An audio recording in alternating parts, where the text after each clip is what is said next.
전 세계를 대표하는 기술 설계국 일본이 단 3초 만에 비명을 지르며 보고서를 내던졌습니다. 그들은 확신했습니다. 한국이 내놓은 이 기괴한 시스템은 반드시 대참사를 불러올 것이다 라고 말이죠. 전 세계 또한 한국의 처참한 몰락을 예상했습니다. 여러분, 그런데 말입니다. 이 사람들이 아직까지 여왕 한국을 잘 모르나 봅니다. 뚜껑을 열어본 순간 전 세계의 계산기들이 일제히 박살나기 시작했습니다. 폭우와 모래바람이 몰아치는 최악의 조건 속에서도 한국이 심어놓은 이 보이지 않는 기술은 단 0.1초의 오차도 없이 타겟을 포착해냈습니다. 일본이 낡은 기술 감옥에 갇혀 쩔쩔매고 있을 때 한국은 이미 인류의 상상을 뛰어넘는 인프라로 지구 반대편의 물류망까지 조용히 장악해가고 있었던 겁니다. 단 3초 만에 12억 달러짜리 판을 뒤집어 엎어버리고 전 세계의 표준을 태극기 아래로 통일시켜버린 대한민국. 대체 무슨 일이 벌어진 걸까요? 그 전에 잠깐 1초 만에 누를 수 있는 좋아요 버튼을 꾹 눌러주시면 영상 제작에 아주 큰 힘이 됩니다. 그럼 바로 시작하겠습니다. 이건 기술 입찰이 아니었습니다. 전쟁이었죠. 중앙아시아 7개국을 관통하는 고속도로, 그 전체 통행 시스템을 누가 설계하느냐? 12억 달러짜리 판이었습니다. 이걸 따는 나라는 향후 30년간 그 지역의 교통표준을 쥐게 되죠. 단순히 장비를 납품하는 게 아닙니다. 그 나라의 기술 철학이 중앙아시아 전체에 뿌리를 내리는 겁니다. 기술이 아니라 국가의 이름을 거는 승부였어요. 독일이 먼저 나섰습니다. 정밀함 하나로는 세계 최고라는 자부심을 가진 나라죠. 수십 년간 유럽 고속도로의 기준을 만들어 온 나라입니다. 프랑스도 뛰어들었습니다. 유럽 전역의 통행 시스템을 직접 깔아본 경험을 앞세웠죠. 실전 경험이라는 무기가 있었습니다. 쟁쟁한 상대들이었습니다. 하지만 저는 걱정하지 않았어요. 우리 일본이 이길 게 뻔했으니까요. 저는 사카모토 류지입니다. 일본 고속도로 통행 시스템 설계 자문위원이고 이 프로젝트의 기술 심사 책임자였죠. 교통공학 박사 학위를 받고 40년 가까이 이 분야에서 일했습니다. 수십 개의 고속도로 통행 데이터를 분석했고 리스크 관리와 안전성 평가에서는 누구에게도 뒤지지 않는다고 자부했습니다. 내부 안전성 평가 최고점, 해외 실적 최다. 서류를 넘기는 제 손가락엔 긴장이라고는 없었어요. 회의실에 9명이 앉아 있었습니다. 도쿄 본부 12층. 창밖으로 도시의 스카이라인이 내려다 보이는 곳이었죠. 커피를 한 모금 마시며 경쟁사 분석 자료를 훑었습니다. 옆에 앉은 타나카가 먼저 입을 열었어요. 독일은 비용이 너무 높습니다. 발주처가 부담스러워할 겁니다. 제가 고개를 끄덕였죠. 프랑스는요? 유지 관리 쪽에 약점이 있습니다. 장기 운영 데이터가 부족하죠. 맞은편에 앉아있던 오가와가 자료를 넘기며 끼어들었습니다. 독일 제안서를 보면 초기 설치 비용만 우리의 1.4배입니다. 발주처 예산을 고려하면 사실상 탈락 수순 아닙니까? 타나카가 받았죠. 프랑스도 마찬가지입니다. 3년 후 유지비 추정치가 우리보다 30% 높습니다. 장기적으로 보면 승산이 없어요. 저는 자료를 덮으며 말했습니다. 그러면 결론은 하나 아닙니까? 회의실에 가벼운 웃음이 번졌습니다. 누가 불안해합니까? 아무도요. 보고서는 완벽했고 시뮬레이션은 안정적이었고 발표 리허설까지 끝난 상태였죠. 우리가 내놓은 숫자에 빈틈은 없었습니다. 단 하나도요? 남은 건 결과 발표뿐이라는 공기가 흘렀습니다. 타나카는 볼펜을 돌리고 있었고 오가와는 커피를 리필하러 자리를 떴죠. 긴장감이 아니라 여유였습니다. 그때였어요. 후배 하나가 서류를 들고 들어왔습니다. 표정이 묘했죠. 불안한 것도 아니고 놀란 것도 아니고 뭐라고 해야 할까요? 어리둥절한 얼굴이었습니다. 사카모토 박사님, 경쟁 후보 최종 명단이 나왔습니다. 넘겨봤습니다. 독일, 프랑스, 일본, 거기까진 예상대로였습니다. 그런데 맨 아래 한 줄이 더 있었어요. 한국. 타나카가 먼저 반응했습니다. 한국이요? 한국이 왜 여기 있습니까? 오가와가 커피를 들고 돌아오다가 멈췄습니다. 한국이 뭘 들고 나온 겁니까? 후배가 대답했죠. 차당이도 없는 시스템을 들고 나왔답니다. 뭐라고요? 고속도로에서 차를 안 세운다는 겁니까? 네. 시속 100km로 그냥 통과시키겠다는 거죠. 회의실이 한바탕 웃었습니다. 타나카가 의자에 기대며 말했어요. 농담이죠? 차당이 없이 톨게이트를 운영한다고요? 그러면 요금 안 내고 지나가는 차는 어떻게 합니까? 오가와도 고개를 저었습니다. 사고가 나면 누가 책임집니까? 시속 100km면 충돌 한 번에 끝나는 속도 아닙니까? 웃음과 비웃음이 뒤섞인 분위기였죠. 저도 웃었습니다. 안경을 고쳤으며 한마디 했어요. 위험하군요. 그 한마디에 회의실 전체가 고개를 끄덕였습니다. 저는 긴장하지 않았습니다. 그게 문제였어요. 한국 제안서를 좀 더 훑어봤습니다. 무정차 통행 시스템. 차량이 속도를 줄이지 않고 톨게이트를 통과하는 구조였죠. 번호판 자동 인식, 실시간 요금 정산, 차당이 완전 제거. 기술적으로 흥미롭긴 했습니다. 하지만 제 눈엔 빈틈투성이로 보였어요. 타나카가 제안서를 넘기다 말고 물었습니다. 박사님, 이 시스템이 실제로 작동한다고 보십니까? 저는 잠시 생각했습니다. 그리고 대답했죠. 기술적으로 불가능한 건 아닙니다. 하지만 안전성이 검증되지 않았어요. 비 오는 날 번호판을 못 읽으면 어떻게 합니까? 먼지 쌓인 차량은요? 카메라 오류가 나면? 그때마다 무임 통과를 허용하겠다는 겁니까? 오가와가 맞장구 쳤습니다. 결국 구멍이 생기는 시스템 아닙니까? 저는 한국 제안서를 테이블 위에 내려놓으며 말했습니다. 기술적으로 흥미롭긴 합니다. 하지만 안전성이 검증되지 않았습니다.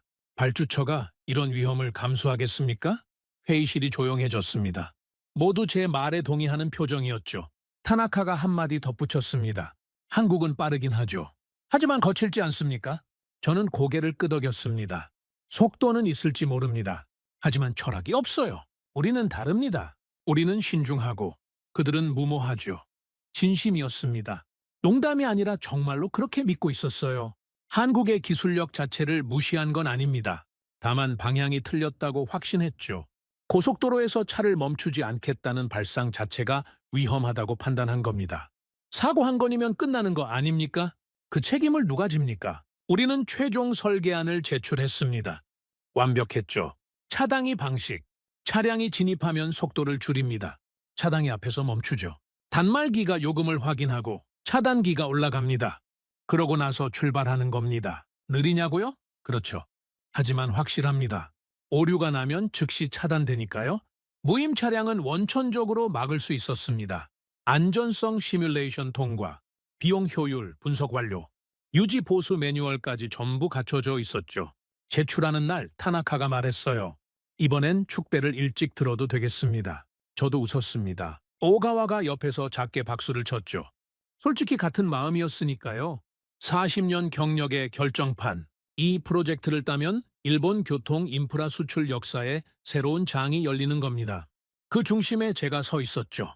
그런데 열흘 후 예상치 못한 연락이 왔습니다. 발주처였죠. 추가 테스트를 요청합니다. 타나카가 전화기를 들고 저를 봤습니다. 얼굴이 굳어 있었어요. 실제 교통량 기준 흐름 테스트를 해달랍니다. 흐름 테스트요? 네. 피크 시간대에 차량이 얼마나 원활하게 통과하는지를 보겠다는 겁니다.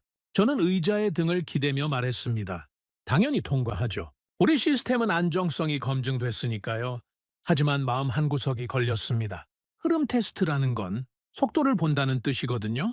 우리 시스템은 안전하지만 빠르진 않습니다. 차량이 앞에서 멈추니까요. 그건 당연한 거 아닙니까? 안전을 위해서 감수하는 시간이죠.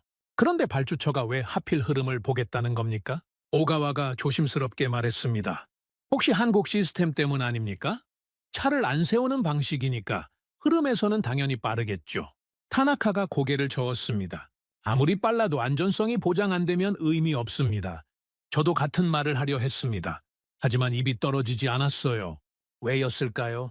그때는 몰랐습니다. 지금은 압니다. 불안이었죠. 아주 작은, 아주 미세한, 하지만 분명히 존재하는 불안이었습니다. 며칠 후 보고서가 하나 더 올라왔습니다. 발주처에서 보낸 공식 문서였죠. 저는 첫 장을 넘기다가 멈췄습니다. 한 줄이 눈에 박혔어요. 한국 시스템 현장 검증 예정. 타나카가 제 표정을 봤습니다. 무슨 내용입니까? 저는 잠시 대답하지 못했습니다. 서류를 내려놓고 안경을 벗었죠. 관자놀이를 짚었습니다. 한국 시스템을 직접 보러 가겠답니다. 현장에서 확인하겠다는 거죠. 타나카가 눈을 가늘게 떴습니다. 발주처가 직접요? 한국까지요? 네, 직접 확인하겠다는 겁니다. 오가와가 커피잔을 내려놓으며 물었습니다. 그러면 우리도 동행해야 하는 겁니까? 저는 고개를 끄덕였습니다. 당연하죠. 가서 직접 봐야 합니다. 차당이 없는 시스템이 얼마나 위험한지 눈으로 확인시켜 줘야죠. 그렇게 말했습니다. 당당하게. 하지만 서류를 쥔 제 손가락에 힘이 들어가 있었다는 걸 저만 알고 있었습니다. 회의실이 조용해졌습니다. 아까와는 다른 종류의 침묵이었어요. 코웃음을 치던 사람들의 얼굴이 미묘하게 굳어 있었죠. 누구도 입을 열지 않았습니다. 저는 창밖을 봤습니다. 도쿄의 저녁 하늘이 붉게 물들어 있었어요. 한 줄짜리 문장이 머릿속에서 떠나질 않았습니다. 현장 검증 예정. 왜 검증을 합니까? 관심이 있으니까 하는 거 아닙니까? 차당이도 없는 시스템에 왜 관심을 갖는 겁니까? 그때는 몰랐습니다. 그 한 줄이 저를 흔들 줄은, 우리의 40년을 흔들 줄은, 그리고 제가 직접 한국 땅을 밟게 될 줄은, 저는 그날 그 회의실에서 가장 확신에 찬 사람이었습니다. 그리고 가장 틀린 사람이었죠. 인천공항에 내렸을 때 비가 내리고 있었습니다. 가늘고 차가운 비였죠. 3월의 한국은 아직 겨울 끝자락이었습니다. 공항 밖으로 나서자 축축한 바람이 코트 사이로 파고들었어요. 저는 가방을 움켜쥐며 주위를 둘러봤습니다. 타나카와 오가와 그리고 통역 한 명. 넷이서 움직이는 거였죠. 발주처 측 관계자들은 따로 일정을 잡아 나중에 합류하기로 했습니다. 우리가 먼저 현장을 확인하는 겁니다. 공항 앞에 검은색 차량 한 대가 대기하고 있었어요. 운전석에 젊은 남자가 앉아 있었습니다. 한국 측에서 배정한 엔지니어였죠. 이름은 박준혁, 30 초반으로 보였습니다. 차에서 내리더니 우산을 펴며 다가왔어요. 허리를 숙여 인사했습니다. 사카모토 박사님 먼 길 오셨습니다. 한국어였고 통역이 바로 옮겨주었죠. 저는 가볍게 고개를 숙였습니다. 인사치레에 큰 의미를 두진 않았어요. 솔직히 말하면 이 출장 자체가 불필요하다고 생각하고 있었으니까요. 채 올라탔습니다. 박준혁이 운전석에 앉았고 통역이 조수석에, 저와 타나카, 오가와가 뒷좌석에 나란히 앉았죠. 차가 출발했습니다. 와이퍼가 일정한 리듬으로 움직였어요. 타나카가 작은 목소리로 말했습니다. 비가 오는데 현장 시찰이 가능하겠습니까? 저는 창밖을 보며 대답했죠. 오히려 좋습니다. 비 오는 조건에서 시스템이 어떻게 작동하는지 볼 수 있으니까요. 속으로는 다른 생각을 하고 있었습니다. 비가 오면 번호판에 물방울이 맺히죠. 먼지가 엉겨붙기도 합니다. 카메라 인식률이 떨어질 수밖에 없어요. 차당이 없는 시스템의 가장 큰 약점이 드러나는 조건입니다. 오히려 증명하기 좋은 날이었죠. 이 시스템이 얼마나 허술한지를 고속도로에 진입했습니다. 한국의 고속도로는 처음이었어요. 첫인상은 나쁘지 않았습니다. 노면 상태가 깨끗했고 차선 표시도 선명했죠. 비가 내리는데도 배수가 잘 되고 있었습니다. 하지만 저는 인정하고 싶지 않았어요. 도로 상태가 좋다고 해서 시스템이 좋은 건 아니니까요. 차는 시속 100km 정도로 달리고 있었습니다. 안정적인 속도였죠. 박준혁은 여유롭게 핸들을 잡고 있었어요. 한 손으로요. 그 모습이 묘하게 거슬렸습니다. 오가와가 창밖을 보며 물었습니다. 현장까지 얼마나 걸립니까? 통역이 박준혁에게 전달했죠. 박준혁이 대답했습니다. 곧 도착합니다. 사실 지금 달리고 있는 이 구간 자체가 현장입니다. 통역이 옮겨주는 말을 듣고 저는 고개를 갸웃했습니다. 무슨 뜻입니까? 현장이라면 톨게이트 구간을 말하는 겁니까? 네, 맞습니다. 전방에 보이실 겁니다. 저는 앞을 봤습니다. 비에 젖은 도로 위로 저 멀리 구조물 하나가 보였어요. 커다란 아치형 구조물이었습니다. 위에 장비가 매달려 있었죠. 카메라인지 센서인지 정확히 구분이 안 됐습니다. 타나카가 몸을 앞으로 기울였습니다. 저건 뭡니까? 저곳이 통행 구간입니다. 저는 속도계를 봤습니다. 바늘이 100을 가리키고 있었어요. 그리고 다시 전방을 봤죠. 구조물이 빠르게 가까워지고 있었습니다. 그런데 이상했습니다. 속도가 줄지 않았어요. 감속 구간은 어디 있습니까? 없습니다. 그대로 통과하시면 됩니다. 저는 순간적으로 몸이 굳었습니다. 시속 100km입니다. 톨게이트가 눈앞인데 차가 멈추지 않는 겁니다. 차당이가 보이지 않았어요. 감속 표시도 없었습니다. 좁아지는 통로도 없었죠. 저는 본능적으로 브레이크를 찾았습니다. 뒷좌석이라 브레이크가 있을 리 없죠. 하지만 발이 저절로 바닥을 눌렀어요. 40년간 몸에 밴 습관이었습니다. 톨게이트 앞에서는 멈춰야 한다. 반드시 멈춰야 한다. 그게 제 인생의 원칙이었으니까요. 속도를 줄이세요. 제 입에서 나온 말이었습니다. 생각보다 큰 소리였죠. 거의 외침에 가까웠습니다. 통역이 전달하기도 전에 박준혁이 백미러로 저를 봤습니다. 그리고 웃었어요. 부드럽게, 여유롭게. 괜찮습니다, 박사님. 괜찮다니요? 지금 시속 100km입니다. 앞에 구조물이 있단 말입니다. 네, 알고 있습니다. 그대로 통과하시면 됩니다. 타나카가 제 팔을 잡았습니다. 손에 힘이 들어가 있었어요. 오가와는 앞좌석 등바디를 두 손으로 움켜쥐고 있었죠. 세 사람 다 같은 상태였습니다. 몸이 멈추라고 외치고 있는데 차는 멈추지 않았어요. 3초, 아니 2초였을 겁니다. 구조물이 눈앞으로 다가왔습니다. 위에 매달린 장비에서 무언가 번쩍였어요. 카메라 플래시 같은 것이었죠. 그리고 지나갔습니다. 그냥 지나간 겁니다. 차당이 없이, 정지 없이, 감속 없이, 시속 100km 그대로. 아무 일도 일어나지 않았습니다. 경고음도 없었습니다. 빨간불도 없었죠. 차단봉이 내려오지도 않았습니다. 차는 마치 아무것도 없었다는 듯이 그냥 앞으로 달렸어요. 저는 멍하니 뒤를 돌아봤습니다. 구조물이 점점 멀어지고 있었죠. 비에 젖어 흐릿하게 보였습니다. 방금 그곳을 지나왔다는 게 실감이 나지 않았어요. 타나카가 제 옆에서 숨을 내쉬었습니다. 길고 느린 숨이었죠. 오가와는 아무 말도 하지 못했습니다. 두 손이 아직 앞좌석에 붙어 있었어요. 차 안 조용했습니다. 와이퍼 소리만 들렸죠. 쓱쓱쓱. 그 소리가 유난히 크게 느껴졌습니다. 박준혁이 백미러로 다시 저를 봤습니다. 그리고 담담하게 말했어요. 요금은 이미 정산됐습니다. 번호판이 자동으로 인식된 겁니다. 지금요? 비가 오는데요? 네. 비가 와도 관계없습니다. 저는 아무 말도 하지 못했습니다. 창밖을 봤죠. 비가 계속 내리고 있었습니다. 도로 위에 물이 튀고 있었어요. 그 속에서 차들이 달리고 있었습니다. 앞차도, 뒷차도, 옆 차선의 차도. 아무도 멈추지 않았어요.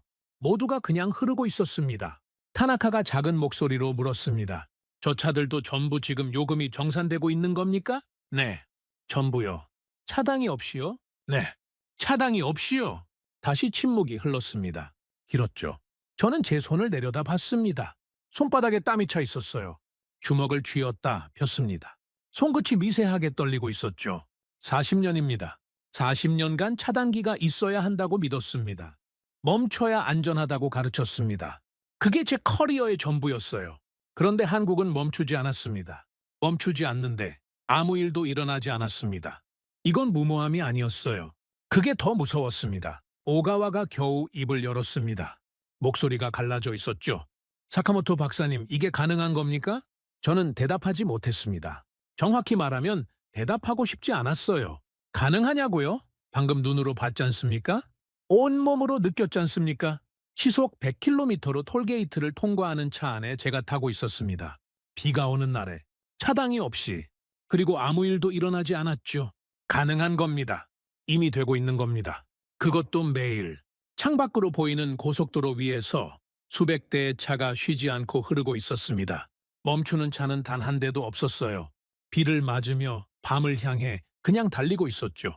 저는 의자 깊숙이 몸을 묻었습니다. 눈을 감았어요. 와이퍼 소리가 계속 들렸습니다. 쓱쓱쓱. 멈추지 않는 톨게이트라니. 그때 처음으로 생각했습니다. 아주 작게, 아주 조용하게. 내가 틀렸을지도 모른다. 아직 인정하고 싶지 않았습니다. 하지만 제 손바닥의 땀은 이미 대답하고 있었죠.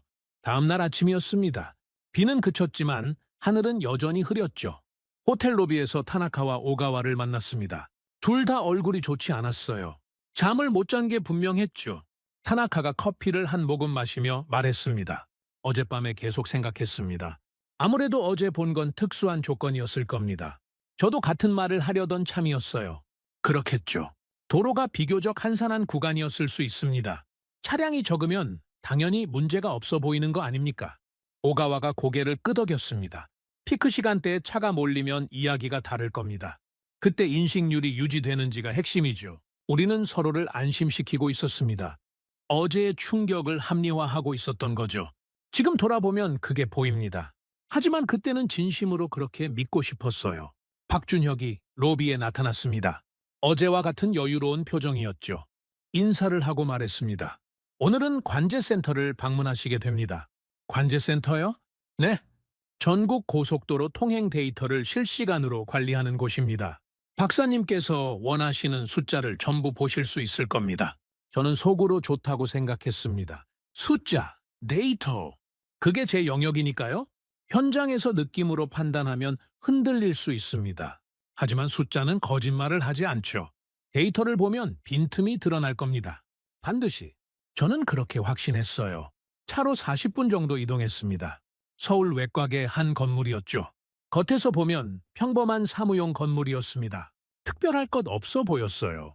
하지만 안에 들어서는 순간 공기가 달라졌습니다. 넓었습니다. 천장이 높았죠. 그리고 정면에 거대한 스크린이 있었어요. 벽 한 면을 전부 차지하는 크기였습니다. 그 위에 한국 전역의 고속도로 지도가 떠 있었죠. 초록색 선들이 그물처럼 퍼져 있었습니다. 그 선 위로 작은 점들이 움직이고 있었어요. 차량이었습니다. 수천 대, 수만 대, 실시간으로. 타나카가 숨을 멈췄습니다. 이게 전부 지금 움직이는 차량입니까? 네, 실시간입니다. 오가와가 한 발 앞으로 나갔습니다. 스크린을 올려다보며 중얼거렸죠. 규모가 장난이 아닙니다. 저는 아무 말도 하지 않았습니다. 하지만 인정할 수밖에 없었어요. 이건 인상적이었습니다. 일본에도 관제 시스템은 있습니다. 하지만 이 규모로, 이 해상도로 실시간 표시하는 건 쉬운 일이 아니거든요. 박준혁이 우리를 안내했습니다. 관제 요원들이 모니터 앞에 앉아 있었죠. 조용했습니다. 비상 상황이 아닌 한 소리를 내지 않는 분위기였어요. 그 고요함이 오히려 더 무겁게 느껴졌습니다. 스크린 앞에 의자가 준비돼 있었습니다. 우리가 앉자. 박준혁이 설명을 시작했죠. 지금부터 번호판 인식 시스템 시연을 보여드리겠습니다. 스크린이 전환됐습니다. 고속도로 위에 설치된 카메라 화면이 떴어요. 실시간 영상이었죠. 차들이 달리고 있었습니다. 화면 하단에 숫자가 빠르게 바뀌고 있었어요. 번호판 인식 결과였습니다. 차 한 대가 지나갈 때마다 번호가 화면에 찍혔죠. 타나카가 물었습니다. 저 차들은 지금 시속 얼마로 달리고 있습니까? 약 100에서 110km 사이입니다. 그 속도에서 번호판을 읽는다는 겁니까? 네, 보시는 대로입니다. 화면 속에서 차들이 쉴 새 없이 지나갔습니다. 한 대, 두 대, 세 대.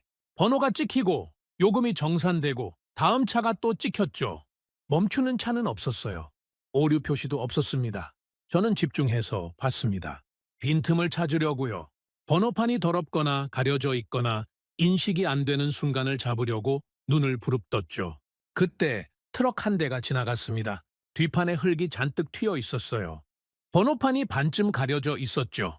저는 속으로 생각했습니다. 이건 못 읽을 겁니다. 화면 하단에 번호가 찍혔습니다. 정확하게.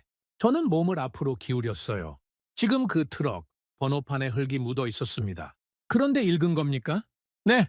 다중각도 촬영과 보정 알고리즘이 작동합니다. 일부가 가려져 있어도 나머지 정보로 복원합니다. 타나카가 저를 봤습니다. 제가 뭐라고 할지 기다리는 눈이었죠. 저는 아무 말도 하지 않았습니다. 다음 장면이 이어졌습니다. 비가 내리는 상황의 녹화 영상이었어요. 어젯밤 같은 조건이었죠. 번호판에 물방울이 맺혀 있었습니다. 빗줄기의 카메라 렌즈도 흐릿해 보였어요. 이건 확실히 어려울 겁니다. 저는 그렇게 생각했습니다. 번호가 찍혔습니다. 하나도 빠짐없이. 오가와가 의자에서 몸을 일으켰습니다. 이건 어떻게 가능한 겁니까?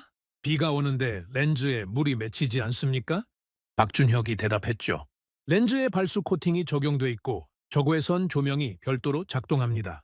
날씨와 무관하게 인식할 수 있는 구조입니다. 저는 손을 깍지 끼고 있었습니다. 힘이 들어가 있었죠. 인정하기 싫었습니다. 하지만 눈앞에서 벌어지고 있는 게 현실이었어요. 박준혁이 다음 화면을 띄웠습니다. 숫자들이 나타났죠. 제가 기다리던 숫자였습니다. 현재 번호판 인식률 99.8%입니다. 99.8이라고요? 네. 나머지 0.2%는 오류 자동 보정 시스템이 처리합니다.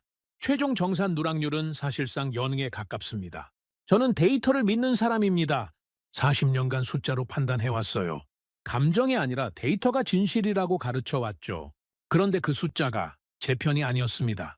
타나카가 조심스럽게 물었습니다. 무임 차량은 어떻게 처리합니까? 단말기 없이 지나가는 차량 말입니다. 박준혁이 화면을 전환했어요. 추적 시스템이었습니다. 번호판이 인식되면 자동으로 등록 차량 여부를 확인합니다. 미등록 차량이 통과하면 즉시 데이터베이스에 기록되고 사후 청구가 이루어집니다. 추정률은 99% 이상입니다. 차단이 없이 어떻게 막습니까? 막지 않습니다. 대신 추적합니다. 막는 것보다 추적이 더 정확합니다. 저는 그 말을 듣고 등에 소름이 돋았습니다. 우리는 40년간 막아왔거든요. 차단기로 세우고 확인하고 통과시키고 그게 유일한 방법이라고 믿었습니다. 그런데 한국은 막지 않고 추적한다는 겁니다. 발상 자체가 반대였어요. 박준혁이 다음 자료를 띄웠습니다. 사고율 비교 데이터였죠. 무정차 시스템 도입 전과 후의 비교입니다. 그래프가 나타났습니다. 도입 전 톨게이트 구간 정체로 인한 2차 추돌 사고 건수. 빨간 선이 높이 올라가 있었어요. 도입 후 파란 선이 급격히 떨어져 있었습니다. 정체가 사라지면서 2차 추돌 사고가 대폭 줄었습니다. 오가와가 중얼거렸습니다. 차당이 때문에 정체가 생기고 정체 때문에 사고가 나고 있었다는 겁니까? 네, 정확합니다. 저는 입술을 깨물었습니다. 그 말이 제 가슴에 꽂혔거든요. 우리가 안전을 위해 설치한 차단기가 오히려 사고를 만들고 있었다는 뜻이니까요. 안전을 위해 만든 장치가 위험을 만들고 있었다. 이건 단순한 기술 차이가 아니었습니다. 논리 자체가 뒤집히는 거였어요. 박준혁이 계속 이어갔습니다. 연료 절감 효과입니다. 차량이 정지와 출발을 반복하지 않으니까 연료 소비가 줄었습니다. 평균 12% 절감. 배출가스는요? 마찬가지입니다. 정체 구간이 사라지면서 배출가스가 15% 이상 감소했습니다. 타나카가 펜을 내려놓았습니다. 더 이상 메모를 하지 않았어요. 쓸 말이 없어진 거였죠. 저는 의자에 깊이 앉아 스크린을 올려다봤습니다. 숫자들이 빼곡하게 나열돼 있었어요. 인식률, 사고율, 절감률, 처리 속도. 전부 우리가 기대하지 않았던 방향의 숫자들이었습니다. 전부 한국이 옳다는 방향이었죠. 숫자는 거짓말을 하지 않는다. 제가 평생 믿어온 말입니다.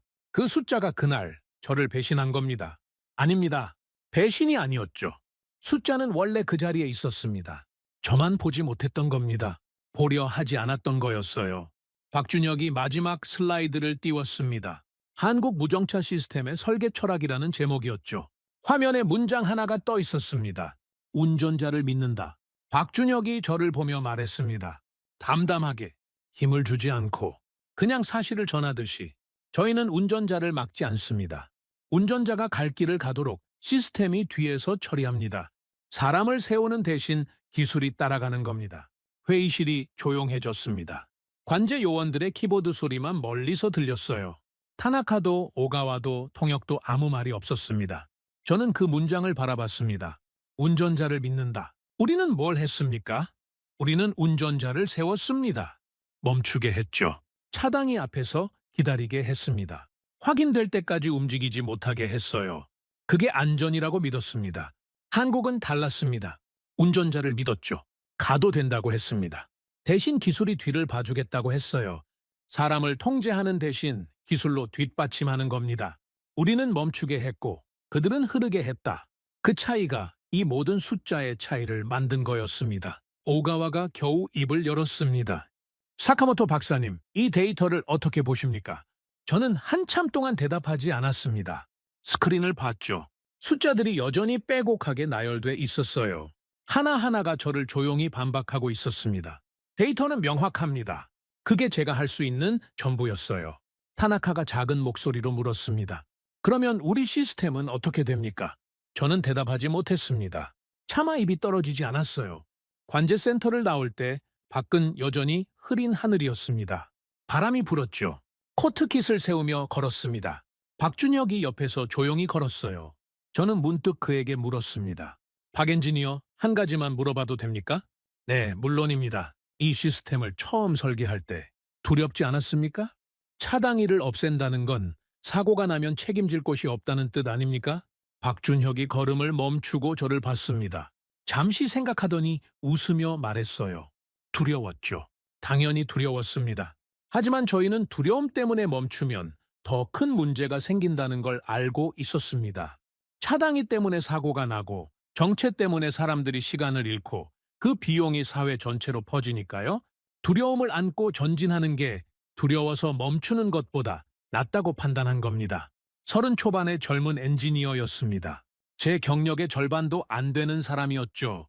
그런데 그 한마디가 40년 경력의 제 가슴에 깊이 박혔습니다. 두려움을 안고 전진한다. 저는 어떻게 했습니까? 저는 두려워서 멈춘 사람이었습니다. 젊은 시절 차당이 없는 시스템을 검토한 적이 있었어요. 가능성은 봤습니다. 하지만 상부에서 한마디 했죠. 사고 나면 누가 책임질 것인가? 저는 침묵했습니다. 그날 이후로 안전 제일이라는 방패 뒤에 숨었죠. 신중하다고 스스로를 불렀습니다. 현실적이라고 포장했어요. 하지만 그건 두려움이었습니다. 결단을 내리지 못한 비겁함이었죠. 채 올라타면서 타나카가 조용히 말했습니다. 박사님, 솔직히 말씀드려도 됩니까? 말해보세요. 저도 차단기가 필요 없을 수도 있겠다는 생각이 들기 시작했습니다. 저는 창밖을 봤습니다. 대답하지 않았어요. 하지만 속으로는 같은 생각을 하고 있었습니다. 아니, 타나카보다 더 깊은 곳에서 흔들리고 있었죠. 숫자는 거짓말을 하지 않습니다. 그리고 그날 그 숫자들은 전부 한국의 편이었어요. 차가 출발했습니다. 고속도로에 올라탔죠. 또다시 톨게이트 구간을 지나갔습니다. 이번에도 멈추지 않았어요. 시속 100km, 차당이 없이, 아무 일도 없이. 하지만 이번에는 소리치지 않았습니다. 브레이크를 찾지도 않았죠. 대신 조용히 앉아서 흐르는 차들을 바라봤습니다. 우리는 멈추게 했고 그들은 흐르게 했다. 그 한 문장이 머릿속에서 떠나질 않았습니다. 관제센터에서 돌아온 뒤 호텔방에 혼자 앉았습니다. 불을 켜지 않았어요. 커튼 사이로 서울의 야경이 들어왔죠. 수많은 불빛이 반짝이고 있었습니다. 그 불빛 아래로 도로가 보였어요. 차들이 여전히 흐르고 있었습니다. 멈추지 않고 노트북을 펼쳤습니다. 오늘 관제센터에서 받은 자료를 다시 열었죠. 인식률 99.8%, 사고율 감소, 연료 절감 12%, 배출가스 15% 이상 감소. 숫자들이 화면에 빼곡하게 나열돼 있었습니다. 저는 반박할 근거를 찾고 있었어요. 환경이 다릅니다. 한국과 중앙아시아는 기후가 다르죠. 한국에서 작동한다고 해서 사막 지역에서도 작동한다는 보장이 없습니다. 모래바람이 불면 카메라 렌즈가 가려질 겁니다. 영하 30도에서 센서가 버틸 수 있겠습니까? 교통량도 다릅니다. 한국은 인프라가 잘 갖춰진 나라 아닙니까? 중앙아시아의 열악한 도로 환경에서 이 시스템이 동일한 성능을 낼 수 있을까요?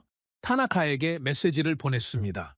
내일 발주처 합류 전에 한국 측에 추가 질의를 요청합시다. 극한 환경 테스트 데이터가 있는지 확인해야 합니다. 타나카의 답장이 왔죠. 알겠습니다. 하지만 박사님, 솔직히 말씀드리면 오늘 본 것만으로도 상당히 불리합니다. 저는 답장을 하지 않았습니다. 화면을 닫았어요. 의자에 기대서 천장을 봤죠. 불리하다는 건 알고 있었습니다. 하지만 인정할 수는 없었어요. 아직은 다음 날 일정이 바뀌었습니다. 발주처 측 관계자 2명이 합류했거든요. 카자흐스탄에서 온 기술 담당관이었습니다. 나세르라는 이름이었죠. 덩치가 큰 남자였습니다. 악수를 하는데 손이 제 손을 완전히 감쌌어요. 눈이 날카로웠습니다. 기술자의 눈이었죠. 한국 측에서 별도의 브리핑 장소를 마련했습니다. 소규모 회의실이었어요. 테이블 하나에 의자 10개, 프로젝터 스크린 하나, 단출했습니다. 하지만 분위기는 무거웠죠. 발주처가 직접 참석했으니까요. 이건 더 이상 시찰이 아니었습니다. 사실상 평가였어요. 한국 측에서 4명이 나왔습니다. 박준혁, 그리고 그의 상급자로 보이는 중년 남자, 또 다른 엔지니어 1명, 그리고 프레젠테이션을 맡은 여성 연구원이었죠. 발표가 시작됐습니다. 여성 연구원이 스크린 앞에 섰어요. 목소리가 차분했습니다. 하지만 내용은 차분하지 않았죠. 한국 무정차 시스템 도입 전후 비교, 구간별 상세 데이터, 스크린에 그래프가 나타났습니다. 어제 관제센터에서 본 것보다 더 상세했어요. 구간별로 나뉘어 있었죠. 수도권, 영남권, 호남권, 강원권, 전부 다 포함돼 있었습니다. 도입 전 평균 톨게이트 통과 시간, 차량당 28초, 도입 후 평균 통과 시간 3초 미만. 타나카가 펜을 떨어뜨렸습니다. 주우려다 말고 멈췄죠. 28초에서 3초라고요? 네. 정확히는 2.7초입니다. 나세르가 메모를 했습니다. 고개를 끄덕이면서 저는 머릿속으로 계산을 돌렸습니다. 우리 시스템의 평균 통과 시간은 차량당 14초였어요. 일본식 차당이 방식이 세계적으로 빠른 축에 속한다고 자부했습니다. 그런데 한국은 3초, 2배 가까운 차이였죠. 하지만 저는 포기하지 않았습니다. 반박할 여지를 찾았어요. 통과 시간이 빠르다는 건 인정합니다. 하지만 핵심은 안전성입니다. 속도가 빠르면 그만큼 오류 대응 시간이 줄어드는 거 아닙니까? 여성 연구원이 고개를 살짝 끄덕이더니 다음 슬라이드를 띄웠습니다. 좋은 지적입니다. 다음 자료를 보시죠. 톨게이트 구간 사고 발생 빈도 비교였습니다. 도입 전과 후. 그래프가 명확했어요. 도입 후 사고가 줄었습니다. 그것도 많이. 톨게이트 구간 2차 추돌 사고. 도입 전 대비 72% 감소. 72%요? 네? 차량이 멈추지 않으니까 정체가 사라지고 정체가 사라지니까 추돌이 줄어든 겁니다. 오가와가 작게 신음을 냈습니다. 타나카는 메모를 멈춘 채 스크린만 바라보고 있었죠. 저는 다시 방역했습니다. 환경이 다릅니다. 한국은 도로 인프라가 잘 갖춰져 있습니다. 중앙아시아 조건에서 같은 결과를 기대할 수 있습니까? 극한 기후, 모래바람, 영하 30도. 이런 환경에서 테스트한 데이터가 있습니까? 회의실이 잠시 조용해졌습니다. 제가 드디어 유효한 공격을 한 거라고 생각했어요. 하지만 그 침묵은 짧았습니다. 박준혁의 상급자가 입을 열었습니다. 처음으로 말하는 거였죠. 목소리가 낮고 단단했습니다. 영하 40도 테스트 데이터가 있습니다. 몽골에서 실시했죠. 모래 환경 테스트는 사우디아라비아 도로청과 공동으로 진행했습니다. 저는 입을 다물었습니다. 준비가 돼 있었던 겁니다. 우리가 던질 질문을 미리 예상하고 답까지 갖춰놓은 거였죠. 나세르가 영하 40도 테스트 보고서를 요청했고 한국 측이 즉시 태블릿으로 자료를 공유했습니다. 나세르의 표정이 바뀌었어요. 눈이 커졌죠. 고개를 끄덕이는 횟수가 늘어났습니다. 저는 점점 방어할 곳을 잃어가고 있었습니다. 환경이 다르다는 논리도 무너졌죠. 숫자가 다 갖춰져 있었으니까요. 극한 환경에서도 작동한다는 증거가 눈앞에 있는데 뭘 더 반박하겠습니까? 발표가 끝나고 잠시 쉬는 시간이 있었습니다. 복도에서 커피를 마시고 있었죠. 타나카와 오가와는 화장실에 갔고 나세르는 한국 측 상급자와 무슨 이야기를 나누고 있었습니다. 그때 박준혁이 다가왔습니다. 커피 한 잔을 들고요. 옆에 서더니 가볍게 말했어요. 박사님 발표는 어떠셨습니까? 인상적이었습니다. 그건 진심이었죠. 부정할 수 없었으니까요. 박준혁이 커피를 한 모금 마시더니 잠시 망설이는 듯 했습니다.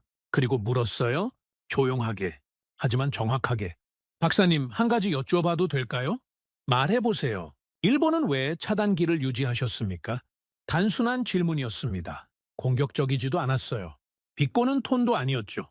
진짜로 궁금해서 묻는 눈이었습니다. 30 초반의 젊은 엔지니어가 40년 경력의 박사에게 순수하게 던진 질문이었어요. 그런데 저는 바로 대답하지 못했습니다. 입을 열려 했습니다. 안전 때문입니다. 그 한마디면 될 일이었죠. 지금까지 수백 번 해온 대답이었습니다. 안전이 최우선이니까요. 차당이는 오류를 막는 마지막 방어선이니까요. 확인되지 않은 차량을 통과시키는 건 위험하니까요. 하지만 그 말이 목구멍에서 멈췄습니다. 왜 멈췄을까요? 이틀 동안 본 것들 때문이었습니다. 시속 100km로 톨게이트를 지나가는 차. 비 오는 날에도 정확히 읽히는 번호판. 99.8% 인식률, 72% 사고 감소. 영하 40도에서도 작동하는 시스템. 이 모든 걸 보고 나서 안전 때문이라는 말이 더 이상 진실처럼 느껴지지 않았어요. 박준혁이 기다리고 있었습니다. 재촉하지 않았어요. 그냥 커피를 들고 서 있었죠. 그 여유가 더 무거웠습니다. 그 순간 머릿속에 하나의 장면이 떠올랐습니다. 도쿄! 10년 전이었습니다. 같은 12층 회의실이었죠. 창밖으로 같은 스카이라인이 보였습니다. 테이블에 7명이 앉아 있었어요. 차세대 고속도로 통행 시스템 검토 회의였습니다. 그날 의제 하나가 올라왔죠. 차당이 제거 가능성 검토. 젊은 연구원이 발표를 했습니다. 번호판 자동 인식 기술이 빠르게 발전하고 있다는 내용이었어요. 5년 내로 실용화가 가능하다는 전망이 있었습니다. 차당이를 없애면 통과 시간이 80% 이상 줄어든다는 시뮬레이션 결과도 있었죠. 정체 해소, 사고 감소, 비용 절감. 지금 한국이 해놓은 것과 똑같은 이야기였습니다. 10년 전에 우리도 알고 있었던 겁니다. 발표가 끝나고 잠시 침묵이 흘렀습니다. 그리고 부서장이 입을 열었죠. 기술적으로 흥미롭군. 하지만 사고가 나면 누가 책임질 것인가?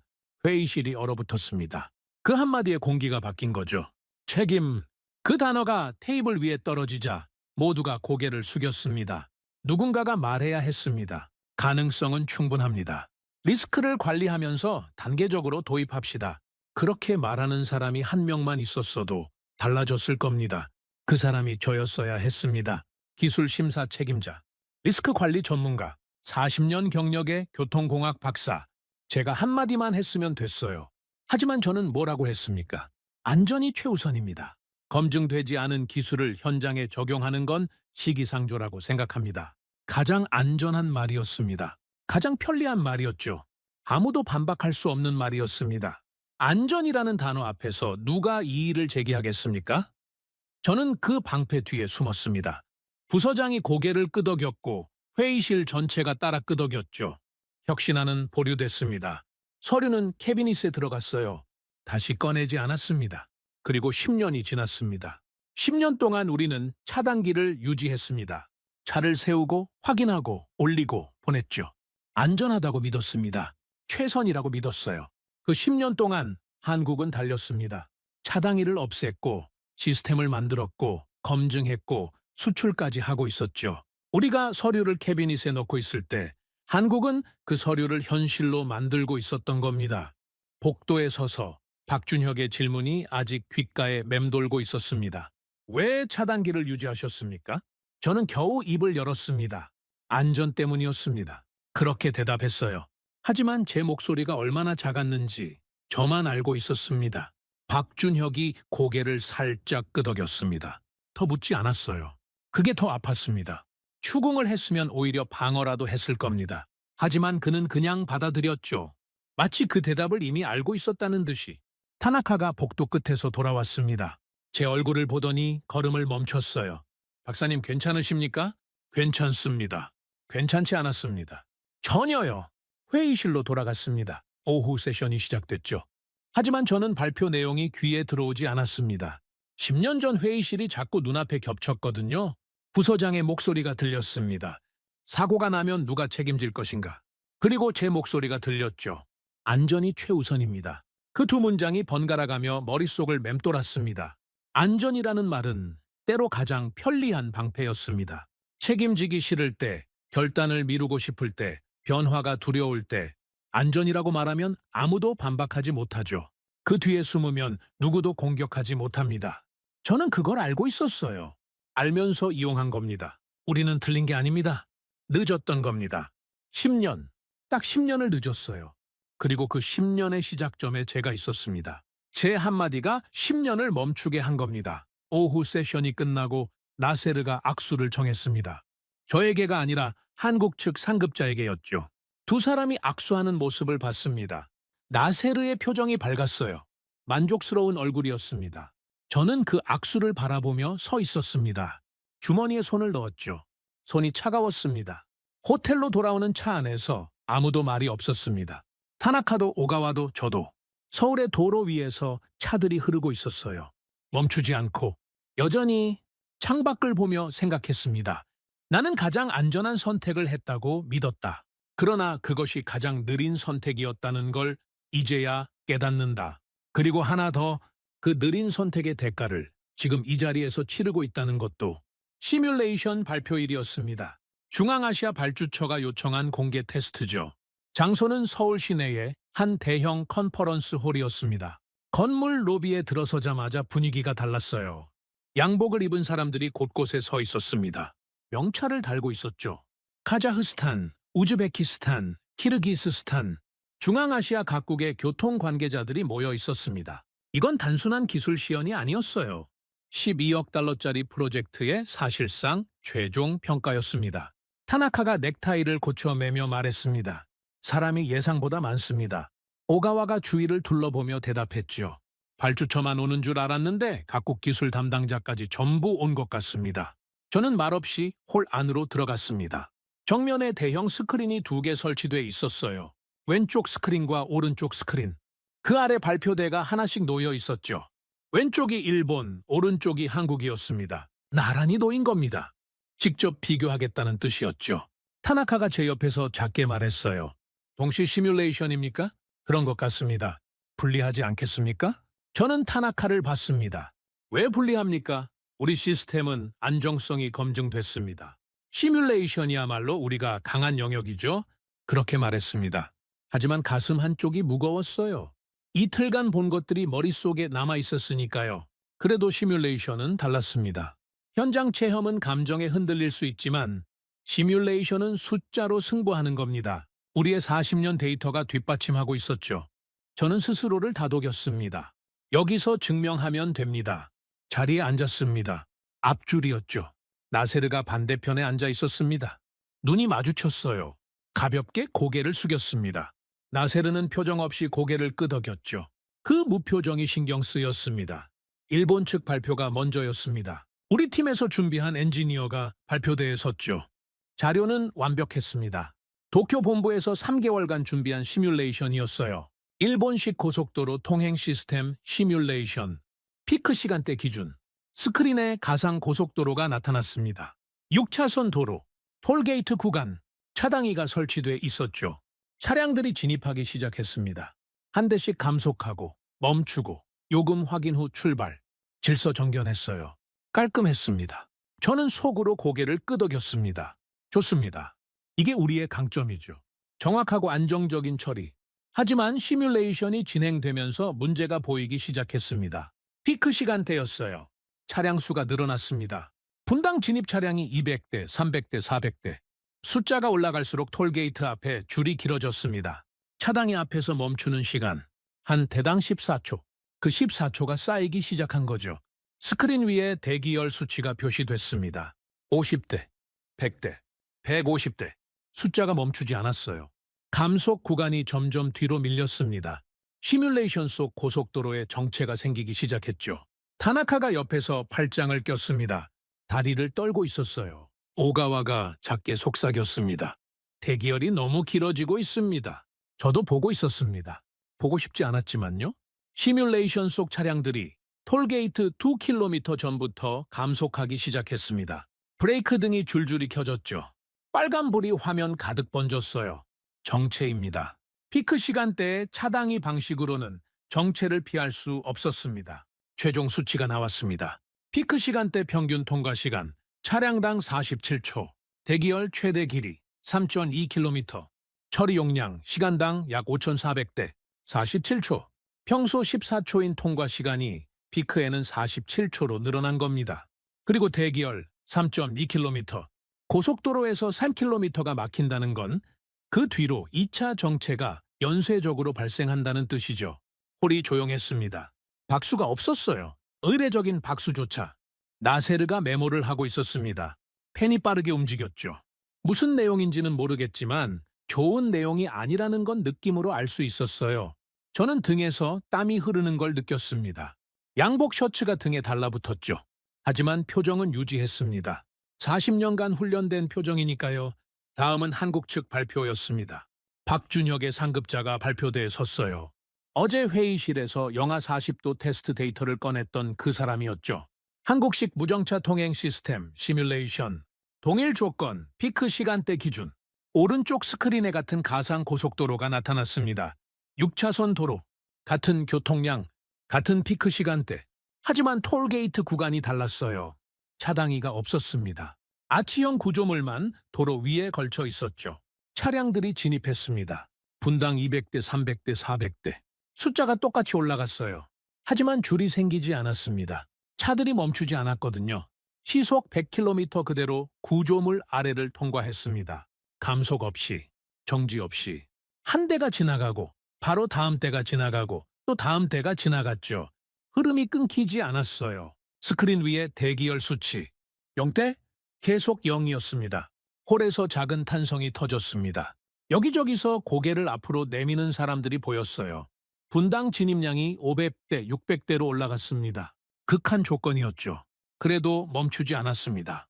대기열 수치가 잠깐 2대, 3대로 올라갔다가 바로 0으로 돌아왔어요.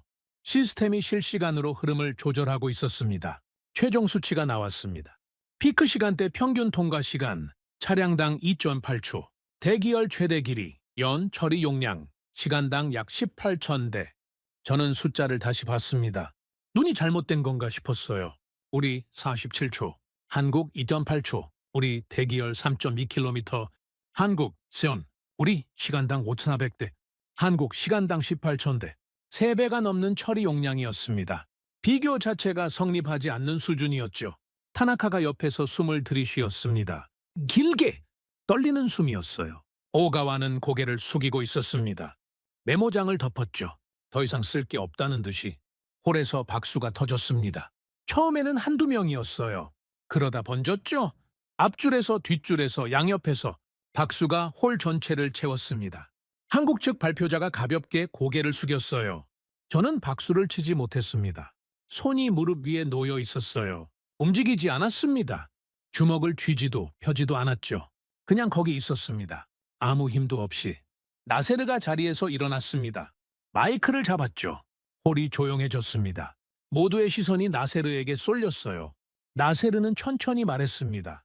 무게를 실어서 양쪽 모두 훌륭한 발표였습니다. 기술력에 대해서는 의심의 여지가 없습니다. 잠시 멈추더니 이어갔죠. 하지만 우리가 필요로 하는 것은 명확합니다. 중앙아시아의 도로는 넓고 교통량은 빠르게 증가하고 있습니다. 우리에게 정체는 곧 경제적 손실입니다. 물류가 멈추면 나라가 멈추는 겁니다. 나세르의 눈이 잠시 저를 스쳤습니다. 그리고 한국 측을 봤죠. 우리는 차량을 세우지 않는 방식을 원합니다. 그 한마디에 홀의 공기가 바뀌었습니다. 세우지 않는 방식. 그건 한국이었습니다. 우리가 아니었죠. 다시 박수가 터졌습니다. 이번에는 더 컸어요.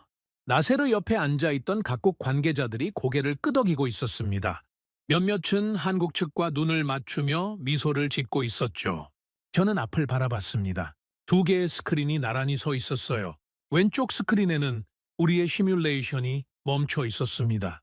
빨간 브레이크 등이 줄줄이 켜진 정체 화면이었죠. 오른쪽 스크린에는 한국의 시뮬레이션이 여전히 돌아가고 있었습니다. 차들이 멈추지 않고 흐르고 있었어요. 멈춰 있는 화면과 흐르는 화면, 나란히. 그게 전부였습니다. 더 말이 필요 없었죠. 발표가 끝나고 사람들이 자리에서 일어나기 시작했습니다. 여기저기서 악수 소리, 대화 소리가 들렸어요. 한국 측 발표자 주위로 사람들이 모여들었죠. 명함을 교환하고 자료를 요청하고 활기가 넘쳤습니다. 우리 쪽은 조용했습니다. 타나카가 제 옆에서 입을 열었어요. 박사님, 저는 대답하지 않았습니다. 박사님, 어떻게 하시겠습니까? 어떻게 하긴요. 뭘 어떻게 합니까? 그 말이 제 입에서 나왔다는 게 믿기지 않았습니다. 40년간 한 번도 해본 적 없는 말이었거든요. 저는 항상 답을 가진 사람이었습니다. 방향을 제시하는 사람이었죠. 그런데 그 순간 저에게 답이 없었어요. 오가와가 조용히 말했습니다. 일단 나가시죠. 여기 있으면 눈에 띕니다. 셋이서 홀을 빠져나왔습니다. 복도를 걸었죠. 긴 복도였어요. 발소리만 울렸습니다. 복도 끝에 통유리 창이 있었습니다. 거기 서서 밖을 봤죠. 서울의 도로가 보였어요. 오후에 햇살 아래로 차들이 달리고 있었습니다. 수없이 많은 차들이 멈추지 않고 타나카가 옆에 섰습니다. 한참을 말없이 서 있다가 겨우 입을 열었어요. 솔직히 말씀드려도 되겠습니까? 말해보세요. 우리가 이길 수 있다고 생각하십니까? 저는 대답하지 않았습니다. 대답할 수가 없었어요. 오가와가 반대편에 서서 말했습니다. 그래프가 나를 배신했습니다. 아니, 배신이 아니었죠. 처음부터 그래프는 저쪽에 있었습니다. 맞는 말이었습니다. 저는 유리창에 이마를 가볍게 댔어요. 차가웠습니다. 그 차가움이 좋았죠. 머리가 너무 뜨거웠으니까요. 속도는 숫자가 아니라 흐름이었습니다. 우리는 숫자를 통제하려 했어요. 차량 한 대, 한 대를 세우고 확인하고 보내고 정확했습니다. 하지만 느렸죠. 한국은 흐름을 설계했습니다. 차를 세우지 않고 시스템이 알아서 처리하게 했어요. 정확도는 우리와 비슷하거나 더 높았고 속도는 비교조차 되지 않았습니다. 우리는 통제했고 그들은 믿었다. 운전자를 통제하느냐, 운전자를 믿느냐. 그 철학의 차이가 오늘 이 홀에서 숫자로 증명된 겁니다. 주머니에서 휴대폰이 울렸습니다. 도쿄 본부였죠? 화면을 봤지만 받지 않았어요. 지금 뭐라고 보고합니까? 시뮬레이션에서 3배 이상 차이로 밀렸다고 말합니까? 40년간 쌓아온 시스템이 2바 8초짜리 기술 앞에서 무너졌다고 말합니까? 전화기를 주머니에 다시 넣었습니다. 타나카가 물었어요. 본부 아닙니까? 나중에 하겠습니다. 뭐라고 보고하실 겁니까? 저는 타나카를 봤습니다. 눈이 마주쳤죠. 타나카의 눈에도 같은 것이 담겨 있었어요. 당혹, 물란, 그리고 이미 답을 알고 있다는 체념. 사실대로 보고합니다. 타나카가 고개를 숙였습니다. 오가와는 창밖을 보고 있었죠. 홀에서 다시 박수 소리가 들려왔습니다. 아마 한국 측과 발주처가 추가 논의를 시작한 모양이었어요. 웃음소리도 섞여 있었습니다. 활기찬 소리들이었죠. 우리 셋은 복도에 서 있었습니다. 박수 소리를 등 뒤로 들으면서 저는 그날 고개를 들지 못했습니다. 12억 달러짜리 프로젝트의 기술 심사 책임자가 복도 끝에 서서 고개를 들지 못했어요. 40년 경력이 그 순간만큼은 아무런 무게도 갖지 못했습니다. 창밖에서 해가 기울고 있었습니다. 서울의 오후가 저녁으로 넘어가고 있었죠. 도로 위의 차들은 여전히 멈추지 않고 달리고 있었어요. 멈추지 않는다. 한국은 멈추지 않았습니다. 차도 기술도 사람도 전부 다 앞으로 가고 있었죠. 그리고 저는 멈춰 서 있었습니다. 복도 끝에서 박수 소리를 등 뒤에 두고 시뮬레이션 발표 다음 날이었습니다. 공식 일정은 하나 더 남아 있었죠. 한국 측이 준비한 해외 적용 사례 브리핑이었습니다. 장소는 어제와 같은 컨퍼런스 홀이었어요. 하지만 분위기는 완전히 달랐습니다. 어제는 평가였지만 오늘은 이미 방향이 정해진 자리 같았죠. 나세르를 포함한 발주처 관계자들이 앞줄에 앉아 있었습니다. 어제보다 인원이 늘었어요. 뒷줄에 처음 보는 얼굴들이 있었죠. 타나카가 귀옛말로 알려주었습니다. 저쪽은 투르크메니스탄 교통부 사람들인 것 같습니다. 어제 발표 소식을 듣고 급하게 합류한 모양이에요. 저는 아무 말 없이 자리에 앉았습니다. 맨 뒷줄이었어요. 어제는 앞줄이었는데 오늘은 스스로 뒤로 갔습니다. 왜 그랬는지는 저도 모릅니다. 아니, 알고 있었죠. 앞줄에 앉을 자격이 없다고 느꼈으니까요. 발표가 시작됐습니다. 한국 측에서 새로운 발표자가 나왔어요. 중년 여성이었습니다. 해외사업부 총괄이라는 직함이 스크린에 떴죠. 목소리가 또렷했습니다. 자신감이 묻어나는 톤이었어요. 한국 무정차 통행 시스템의 해외 운영 현황을 말씀드리겠습니다. 스크린이 바뀌었습니다. 세계 지도가 나타났어요. 그리고 한국 시스템이 적용된 지역에 점이 찍히기 시작했습니다. 하나, 둘, 셋. 점이 계속 늘어났죠. 저는 눈을 의심했습니다. 동남아시아, 중동, 남미, 아프리카 일부. 점이 10개가 넘었어요. 타나카가 옆에서 작게 말했습니다.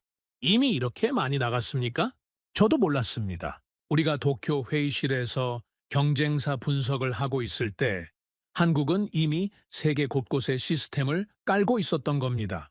발표자가 첫 번째 사례를 띄웠습니다. 말레이시아 남북 고속도로. 총 연장 772km. 스크린에 사진이 나타났어요. 광활한 도로였습니다. 열대우림 사이로 뻗어있는 고속도로. 그 위에 한국식 아치형 구조물이 설치돼 있었죠. 무정차 시스템 도입 후 톨게이트 구간 정체율 89% 감소, 운영 인력 67% 절감, 현재 완전 무인 원격 관리로 전환 완료. 오가와가 고개를 앞으로 내밀었습니다. 완전 무인이라고요? 직원이 없다는 겁니까? 네, 톨게이트에 상주하는 직원이 없습니다. 서울에서 원격으로 관리합니다. 저는 그 말을 듣고 등에 전율이 흘렀습니다. 서울에서 말레이시아 고속도로를 관리한다고요? 수천 킬로미터 떨어진 곳의 톨게이트를 원격으로 운영한다는 겁니까? 두 번째 사례가 올라왔습니다. 콜롬비아 주요 도시 간 고속도로, 산악지형. 이번에는 영상이었어요. 산 사이로 굽이치는 도로 위에 차들이 달리고 있었습니다. 고도가 높은 구간이었죠. 안개가 짙었어요. 그런데 그 안개 속에서도 차들이 멈추지 않고 톨게이트를 통과하고 있었습니다. 고도 2,600m 이상 구간에서도 인식률 99.5%를 유지하고 있습니다. 안개, 간구, 고도 변화에 대응하는 적응형 알고리즘이 적용돼 있습니다. 나세르가 메모를 멈추고 고개를 들었습니다. 옆 사람에게 뭔가를 말했어요. 통역이 없어서 내용은 못 들었지만 표정을 보면 알 수 있었죠. 감탄이었습니다. 세 번째, 네 번째, 다섯 번째 사례가 이어졌습니다. 나라마다 환경이 달랐어요. 사막 우기 혹한. 하지만 결과는 같았습니다. 작동했죠. 전부. 발표자가 한 장을 더 넘겼습니다. 운영 수익 모델입니다. 스크린에 표가 나타났어요. 통행료 회수 정확도. 한국 시스템 도입 국가 평균 99.2%. 기존 차당이 방식 평균 94.7%. 타나카가 제 팔을 건드렸습니다. 회수율도 높다는 겁니까? 차당이 없이? 저도 놀랐습니다. 차당이가 없으면 무임 통과가 늘어날 거라고 생각했었으니까요. 그게 우리의 가장 강력한 반박 논리였죠. 차당이 없이 어떻게 요금을 걷겠느냐. 그런데 오히려 회수율이 높다는 겁니다. 발표자가 설명을 이어갔어요. 차당이 방식은 물리적으로 차량을 세우지만 고장이나 오류 시 수동 처리가 필요합니다. 그 과정에서 누락이 발생하죠. 무정차 방식은 모든 차량을 자동 기록하기 때문에 사후 추적이 가능합니다. 결과적으로 회수율이 더 높습니다. 저는 입술을 깨물었습니다. 우리가 40년간 고수한 방식의 존재 이유 자체가 흔들리는 거였어요. 차당이는 요금을 확실하게 걷기 위한 장치였습니다. 그런데 차당이 없이 더 확실하게 걷는다는 겁니다. 우리의 방패가 오히려 우리의 약점이었다는 뜻이었죠. 다음 슬라이드. 유지비 비교. 차당이 방식 연간 유지비 대비 무정차 방식 유지비 평균 43% 절감. 절반도 안 든다는 겁니다. 차당이 유지, 보수, 교체, 상주 인력급여, 현장 관리 비용 이런 것들이 전부 사라지니까요. 마지막 슬라이드가 떴습니다. 사회적 비용 절감 효과, 정체 해소로 인한 연간 경제적 효과, 말레이시아 기준 약 3억 달러, 콜롬비아 기준 약 1.8억 달러, 홀이 웅성거렸습니다. 나세르가 앞줄에서 몸을 돌려 옆 사람들과 이야기를 나누기 시작했어요. 분명히 숫자를 확인하고 있었죠. 발표자가 마이크를 내려놓기 전에 한마디를 더했습니다. 저희가 제안하는 것은 장비가 아닙니다. 시스템입니다. 설치하고 끝나는 것이 아니라 운영하고 관리하고 진화하는 구조를 함께 제공합니다. 기술을 파는 것이 아니라 미래를 같이 만드는 것입니다. 박수가 터졌습니다. 이번에는 홀 전체가 동시에요. 나세르도 박수를 쳤죠. 발주처 담당자들이 전부 박수를 치고 있었습니다. 저는 뒷줄에 앉아서 그 광경을 봤습니다. 박수를 치는 손들, 고개를 끄덕이는 얼굴들, 활기 넘치는 공기. 그리고 그 한가운데서 우리 셋은 조용히 앉아 있었죠. 발표가 끝나고 나세르가 일어섰습니다. 이번에는 마이크를 잡지 않았어요. 한국 측 발표자에게 걸어가서 직접 악수를 했습니다. 두 손으로요. 오래 잡았죠. 그리고 뭔가를 말했어요. 통역이 나중에 전해줬습니다. 우리는 장벽이 아닌 속도를 원합니다. 당신들이 보여준 것이 바로 그것입니다. 장벽이 아닌 속도. 그 말이 제 가슴에 박혔습니다. 우리가 만든 것이 뭐였습니까? 차당이. 그건 장벽이었죠. 차를 세우는 벽이었습니다. 안전이라는 이름의 벽. 한국은 그 벽을 치웠습니다. 그리고 속도를 지켰죠. 호텔에 돌아왔습니다. 방에 들어가자마자 노트북을 펼쳤어요. 도쿄 본부에 보고서를 써야 했습니다. 어제 전화를 받지 않았으니까요. 더 미룰 수 없었죠. 화면을 열고 키보드 위에 손을 올렸습니다. 하지만 첫 문장이 나오지 않았어요. 뭐라고 씁니까? 상황이 좋지 않습니다. 경쟁이 치열합니다. 아닙니다. 그런 수준이 아니었죠. 한참을 앉아 있다가 겨우 쓰기 시작했습니다. 보고서 제목, 중앙아시아 프로젝트 현장 평가 보고. 첫 문장, 상황은 불리합니다. 그 한 문장을 쓰는데 10분이 걸렸어요. 40년간 보고서를 써왔습니다. 수백 건은 썼을 겁니다. 한 번도 이렇게 어려웠던 적이 없었죠. 이어서 썼습니다. 한국 시스템은 기술적으로 검증돼 있으며 해외 실적 또한 다수 보유하고 있습니다. 발주처는 무정차 방식에 강한 관심을 표명하고 있으며 일본식 차당이 방식과의 성능 격차가 시뮬레이션에서 명확하게 드러났습니다. 사실만 썼습니다. 감정은 빼려고 했어요. 하지만 쓰는 동안 손이 떨렸습니다. 한 문장이 제 40년을 부정하는 것 같았거든요. 마지막 문단에서 멈췄습니다. 뭐라고 마무리해야 할지 몰랐어요. 타나카에게 전화했습니다. 보고서 마지막에 뭐라고 쓸까요? 타나카가 잠시 침묵하더니 말했어요. 사실대로 쓰시면 됩니다. 박사님이 보신 것, 느끼신 것, 느낀 것까지 쓰라고요? 네, 이건 숫자만으로는 전달이 안 됩니다. 본부가 현장 분위기를 알아야 합니다. 전화를 끊고 다시 화면을 봤습니다. 커서가 깜빡이고 있었죠. 창밖은 어두워져 있었어요. 서울의 야경이 다시 보였습니다. 어젯밤과 같은 불빛이었죠. 도로 위에서 차들이 흐르고 있었습니다. 이 늦은 밤에도 저는 마지막 문장을 썼습니다. 우리는 기술을 팔려 했습니다. 그러나 한국은 시스템을 제안했습니다. 방향을 재검토해야 합니다. 엔터를 눌렀습니다. 보고서를 첨부해서 메일을 보냈죠. 노트북을 덮고 의자에 기대 앉았습니다.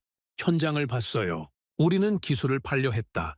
차당이 하드웨어, 단말기, 설치 매뉴얼, 물건을 반려한 겁니다. 한국은 달랐어요.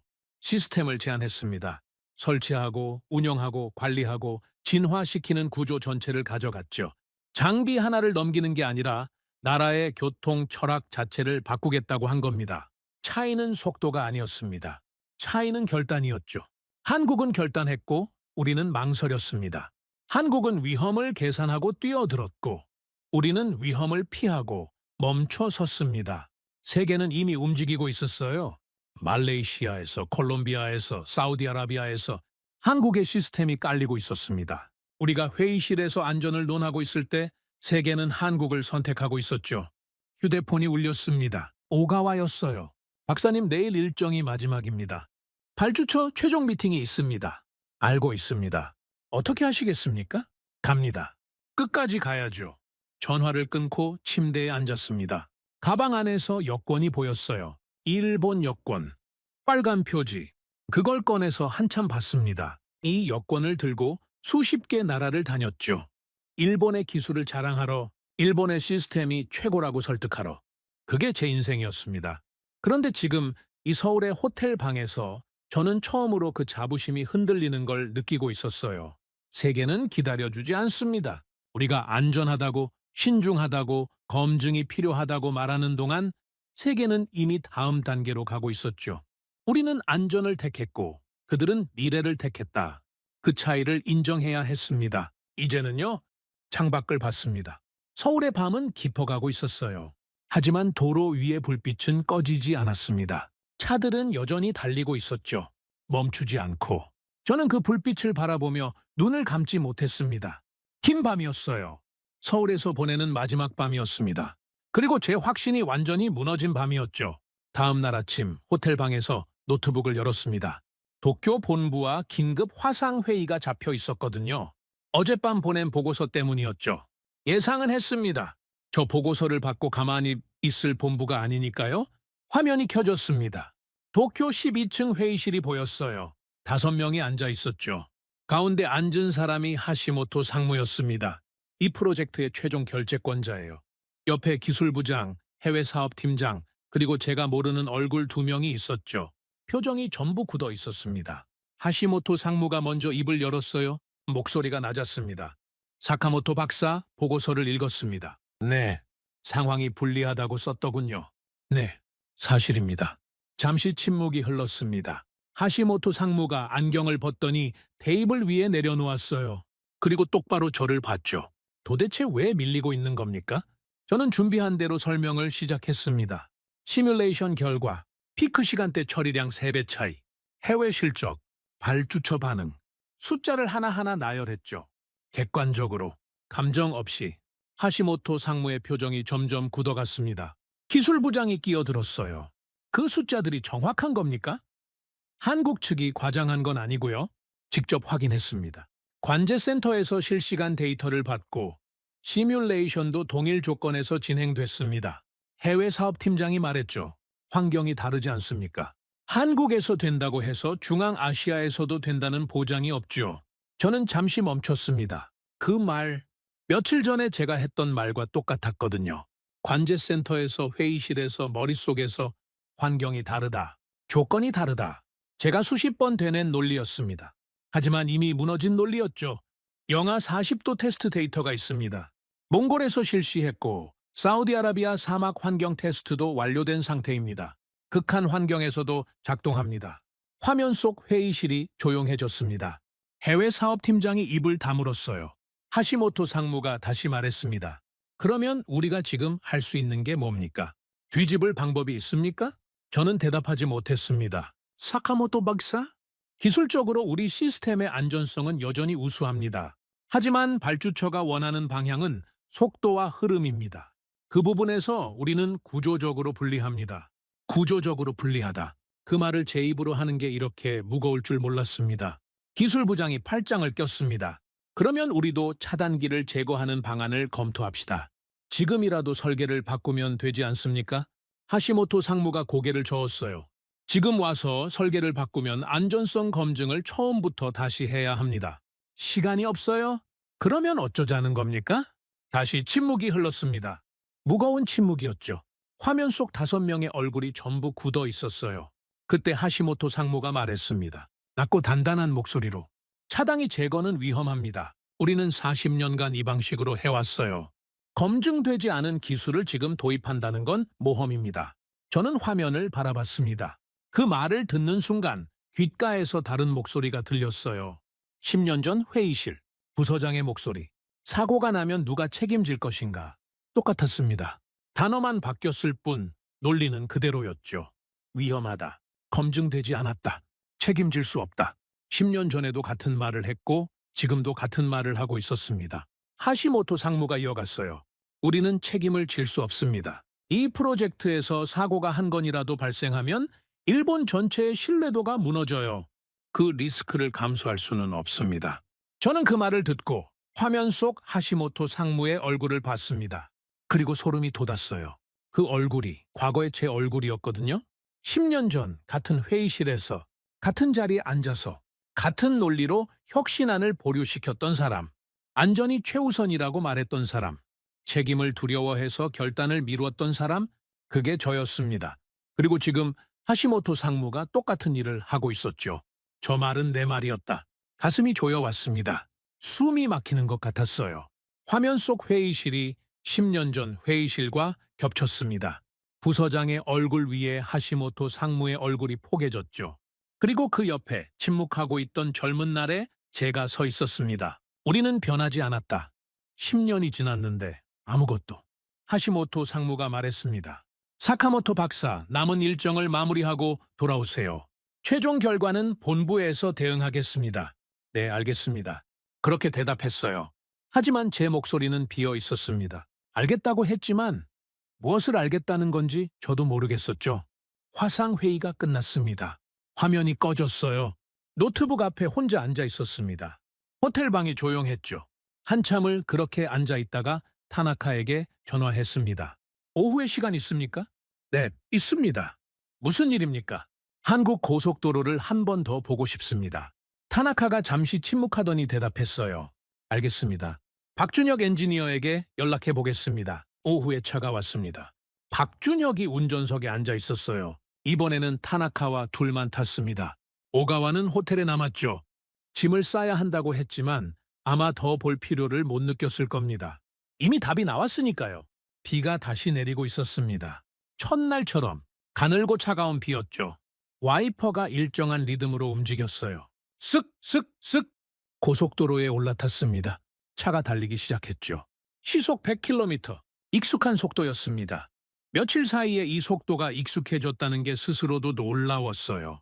전방에 구조물이 보였습니다. 아치형. 첫날 봤던 것과 같은 구조물이었죠. 이번에는 소리치지 않았습니다. 브레이크를 찾지도 않았어요. 그냥 앉아서 봤습니다. 구조물이 가까워졌습니다. 위에서 번쩍 카메라가 번호판을 읽었죠. 그리고 지나갔습니다. 시속 100km 그대로. 아무 일도 없이 뒤를 돌아봤습니다. 비에 젖은 구조물이 멀어지고 있었어요. 그 뒤로 차들이 줄줄이 따라오고 있었습니다.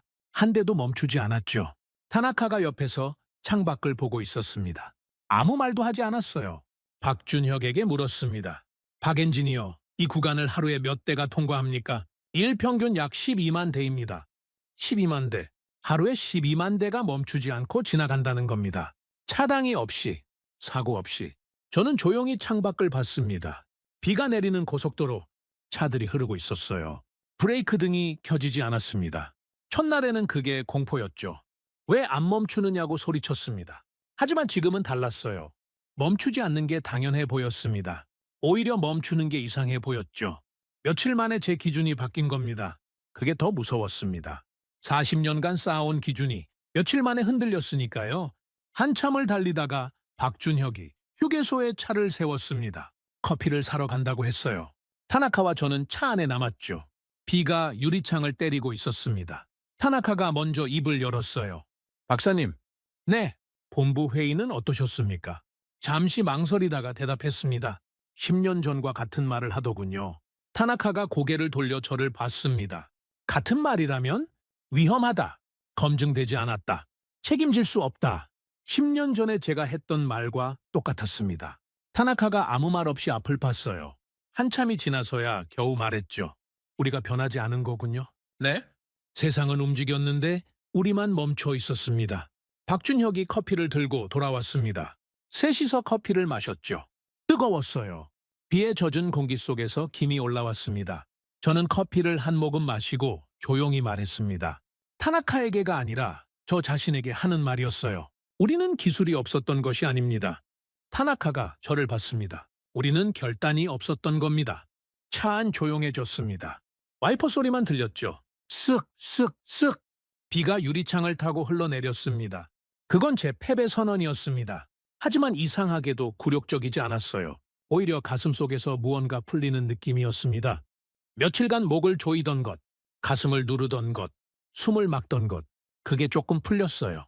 인정하니까 편해지는 거였죠. 이상한 일이었습니다. 40년간 인정하지 않으려고 버텼는데 인정하는 순간 오히려 숨이 쉬어졌으니까요. 다시 고속도로에 올라탔습니다. 비가 점점 세졌어요. 와이퍼가 빨라졌죠. 하지만 차들은 멈추지 않았습니다. 비를 맞으며 어둠 속에서 그냥 달렸어요. 저는 창밖을 보며 생각했습니다. 한국은 두려움을 계산했다. 위험의 크기를 측정하고 감당할 수 있는 범위를 정하고 그 안에서 전진했다. 우리는 달랐다. 우리는 두려움 앞에서 멈췄다. 계산하기 전에 멈춰섰다. 위험하다는 말 한마디에 서류를 캐비닛에 넣었다. 그리고 10년을 잃었다. 그들은 위험을 계산했고 우리는 피했다. 그 차이가 오늘을 만들었다. 톨게이트 구조물이 또 나타났습니다. 비에 젖어 있었어요. 위에 달린 카메라에서 빛이 번쩍였죠. 차는 그대로 통과했습니다. 아무 일도 없이 여전히 멈추지 않는다. 저는 그 구조물이 멀어지는 걸 뒤돌아봤습니다. 비 속에서 희미하게 사라져갔어요. 그 뒤로 차들이 계속 흐르고 있었습니다. 나는 틀렸다. 그 말을 입 밖으로 내지는 않았습니다. 하지만 가슴속에서 분명하게 울렸죠. 처음으로 완전하게 인정한 겁니다. 저는 40년간 옳다고 믿었던 것이 틀렸다는 걸 깨달았습니다. 안전을 지킨다고 믿었지만 흐름을 막고 있었죠. 신중하다고 자부했지만 비겁했던 겁니다. 그리고 한국은 멈추지 않았습니다. 비가 쏟아지는 저녁 고속도로 위에서 차들은 여전히 달리고 있었어요. 브레이크 등 하나 켜지지 않았습니다. 멈추지 않는 나라, 두려움 앞에서도 멈추지 않는 나라. 저는 그 풍경을 오래 바라봤습니다. 눈에 담아뒀어요. 잊지 않으려고. 그리고 내일이면 이 나라를 떠납니다. 마지막 날이었습니다. 서울의 아침은 맑았어요. 며칠간 내리던 비가 그쳤죠. 하늘이 높았습니다. 구름 한 점 없이 파랗게 펼쳐져 있었어요. 이상하게도 그 맑은 하늘이 더 무겁게 느껴졌습니다. 호텔 로비에서 타나카와 오가와를 만났습니다. 둘 다 짐을 챙겨놓은 상태였죠. 오후 비행기였으니까요. 오전에 발주처 최종 미팅만 마치면 끝이었습니다. 타나카가 넥타이를 매만지며 말했어요. 오늘 발표가 있을 거라고 합니다. 무슨 발표요? 최종 선정 결과입니다. 저는 멈췄습니다. 이렇게 빨리 나올 줄은 몰랐거든요. 보통 이 규모의 프로젝트는 결과 발표까지 몇 주가 걸립니다. 그런데 현장에서 바로 발표한다는 건 이미 결정이 끝났다는 뜻이었죠. 오가와가 조용히 말했습니다. 결과는 뻔하지 않습니까? 아무도 대답하지 않았어요. 뻔했으니까요.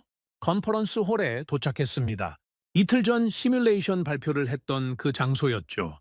하지만 오늘은 스크린이 꺼져 있었습니다. 발표대도 치워져 있었어요. 대신 긴 테이블 하나가 중앙에 놓여 있었죠. 양쪽에 의자가 배치돼 있었습니다. 한쪽에 발주처, 반대쪽에 참가국 대표들, 격식을 갖춘 자리였습니다. 공식 발표의 자리였죠. 나세르가 중앙에 앉아 있었습니다. 양복을 말끔하게 차려 입고 있었어요. 옆에 각국 관계자들이 나란히 앉아 있었죠. 한국 측도 자리에 앉아 있었습니다. 박준혁의 상급자가 한국 대표 자격으로 앉아 있었어요. 박준혁은 그 뒤에 서 있었죠. 우리도 자리에 앉았습니다. 독일 대표단도 보였어요. 프랑스 측도 있었죠. 하지만 분위기가 달랐습니다.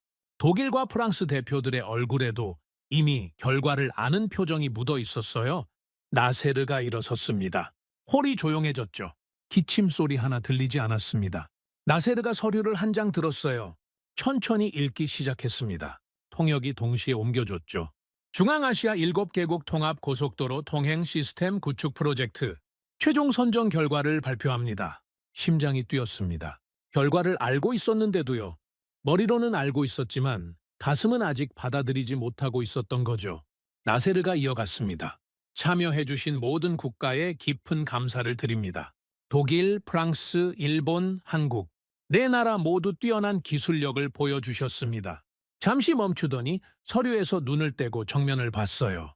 최종 선정 업체는 한국입니다. 고래 박수가 터졌습니다. 한국 측에서 발주처에서 뒷줄에서 박수가 홀을 채웠어요. 한국 대표가 자리에서 일어나 가볍게 고개를 숙였습니다. 저는 박수 소리를 들었습니다. 며칠 전 시뮬레이션 발표 때도 박수를 들었죠. 그때는 복도로 도망쳤습니다. 하지만 오늘은 자리에 앉아 있었어요. 도망치지 않았습니다. 도망칠 이유도 없었죠. 이미 인정했으니까요. 타나카가 옆에서 숨을 내쉬었습니다. 오가와는 고개를 숙이고 있었어요. 공식 절차가 이어졌습니다. 나세르와 한국 대표가 악수를 했죠. 카메라 플래시가 터졌습니다. 양쪽 모두 미소를 짓고 있었어요. 그 다음이었습니다. 나세르가 참가국 대표들에게도 감사 인사를 전했죠. 독일 대표와 악수했고 프랑스 대표와 악수했습니다. 그리고 제 앞에 섰어요. 사카모토 박사, 훌륭한 기술이었습니다. 감사합니다. 저는 자리에서 일어났습니다. 나세르의 손을 잡았죠. 단단한 손이었어요. 감사합니다. 나세르 담당관. 좋은 결정을 하셨습니다. 제 입에서 그 말이 나왔습니다. 준비한 말이 아니었어요. 그냥 나왔죠. 좋은 결정이라고. 진심이었습니다. 나세르가 잠시 저를 봤어요. 고개를 한번 끄덕였습니다. 그리고 지나갔죠. 자리로 돌아오는데 한국 대표가 다가왔습니다. 제 앞에 서더니 손을 내밀었어요. 눈이 마주쳤습니다. 자만도 없고 동정도 없는 눈이었죠. 담담한 눈이었습니다. 사카모토 박사님 많이 배웠습니다. 저는 그 손을 잡았어요. 그리고 고개를 숙였습니다. GP. 일본식으로 허리를 굽혀서 축하드립니다. 그 한마디가 전부였습니다. 더 말하지 않았어요. 더 말할 필요도 없었죠. 한국 대표가 가볍게 고개를 숙여 답례했습니다. 그리고 돌아갔어요. 박준혁이 뒤에서 저를 봤습니다. 눈이 마주쳤죠. 박준혁이 작게 고개를 숙였어요. 저도 고개를 숙였습니다. 그게 마지막이었습니다. 공항으로 향하는 차 안에서 셋이서 아무 말이 없었습니다. 라디오도 켜지 않았어요. 서울의 거리가 창밖으로 흘러갔죠. 높은 빌딩들, 깨끗한 도로, 달리는 차들. 이 나라의 모든 것이 멈추지 않고 움직이고 있었습니다. 인천공항에 도착했습니다. 수속을 밟고 게이트 앞에 앉았죠. 타나카가 커피를 사왔어요. 셋이서 마셨습니다. 조용히 오가와가 먼저 입을 열었습니다. 박사님, 보고서는 어떻게 마무리하실 겁니까? 쓸 겁니다. 비행기 안에서. 타나카가 고개를 끄덕였어요. 비행기에 올라탔습니다. 창가 자리였죠. 비행기가 활주로를 달리기 시작했습니다. 속도가 붙었어요. 그리고 떠올랐죠. 창밖을 봤습니다. 서울이 작아지고 있었어요. 한강이 보였습니다. 그 위로 다리들이 놓여 있었죠. 다리 위에 차들이 달리고 있었습니다. 점처럼 작은 차들이 멈추지 않고 비행기가 구름 속으로 들어갔습니다. 하얀 구름이 창을 가렸어요. 아무것도 보이지 않았죠. 그리고 구름을 뚫고 나왔습니다. 위에는 맑은 하늘이 펼쳐져 있었어요. 끝없이, 막힘없이, 정체 없는 하늘이었습니다. 노트북을 펼쳤습니다. 보고서 파일을 열었어요. 어젯밤 쓰다만 보고서였죠. 마지막 문단이 비어 있었습니다. 키보드 위에 손을 올렸어요. 며칠간의 기억이 스쳐 지나갔습니다. 첫날 시속 100km로 톨게이트를 지나간 순간 손바닥에 맺혔던 땀, 관제센터의 거대한 스크린, 99.8%라는 숫자, 시뮬레이션에서 3배로 벌어진 격차, 박수 소리, 복도 끝에서 고개를 들지 못했던 순간, 비 내리는 고속도로, 나세르의 악수, 한국 대표의 담담한 눈, 그리고 박준혁의 말, 두려움을 안고 전진하는 게 두려워서 멈추는 것보다 낫다. 보고서 마지막 문장을 썼습니다. 우리는 방향을 재검토해야 합니다. 거기서 멈췄어요. 펜을 놓듯이 손을 키보드에서 뗐습니다. 공식 보고서는 이 문장으로 끝이었죠. 하지만 제 마음속에는 다른 문장이 있었습니다. 보고서에는 쓸 수 없는, 공식 문서에는 담을 수 없는, 하지만 진짜인 문장이요. 노트북을 덮고 창밖을 봤습니다. 구름이 끝없이 펼쳐져 있었어요. 하얗고 고요했죠. 그 아래 어딘가에 한국이 있었습니다. 그 나라의 고속도로 위에서 지금 이 순간에도 차들이 달리고 있겠죠. 멈추지 않고 저는 사카모토 류지입니다. 일본의 고속도로를 설계한 사람이죠. 40년간 안전을 지킨다고 믿었습니다. 하지만 저는 안전을 지킨 게 아니었어요. 흐름을 막고 있었습니다. 신중하다고 자부했지만 두려웠던 겁니다. 결단을 내려야 할 순간에 침묵했고 변화해야 할 순간에 멈춰 섰죠. 한국은 톨게이트를 없앤 것이 아닙니다. 두려움을 없앤 겁니다. 위험하다고 그들도 알고 있었죠. 실패할 수 있다고 그것도 알고 있었습니다.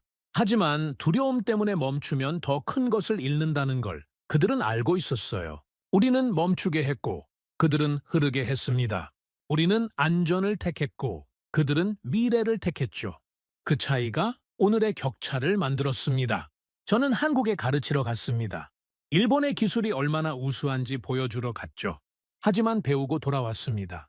멈추지 않는다는 것이 무엇인지, 결단한다는 것이 무엇인지, 두려움을 넘는다는 것이 무엇인지.